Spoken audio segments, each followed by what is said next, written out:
আমি খেতে বসে পড়লাম। এই দেখো এখানে হচ্ছে লাল শাক ভাজা আছে, আর ডিম কষা, আর হচ্ছে ডাল। আজকের এই হয়েছে এই খাওয়া দাওয়া। মুসুরির ডাল পেঁয়াজ দিয়ে। হ্যাঁ, মুসুর ডাল পেঁয়াজ দিয়ে, আর লাল শাক ভাজা, আর ডিম কষা, আর হচ্ছে একটা কাঁচা লঙ্কা। আর এই দিয়ে খাওয়া এতগুলো ডিমের মধ্যে একটা ডিম নিলে কেন? রাতে আবার খেতে হবে তো, আজ রাতে আর কিছু হবে না। ও রাতে খাবে? তার আগে আমি সব মেরে দেবো, দেখো। এই খাও, রাতে খাবে ঠিক আছে? ঠিক আছে, আমি খাওয়া শুরু করবো। হ্যাঁ হ্যাঁ, খাও খাও।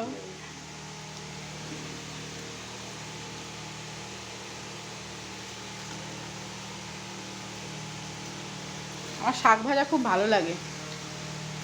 রোজ যদি একটু শাক হয়, লাল শাক আর কিছু লাগে না। হ্যাঁ, লাল শাক খুব ভালো লাগে। হ্যাঁ, বেগুন ভাজা, লাল শাক ভাজা বা যে কোনো শাক ভাজা খুব ভালো লাগে। শাক ভাজা নাও, মুখে দাও, মেখেই যায়।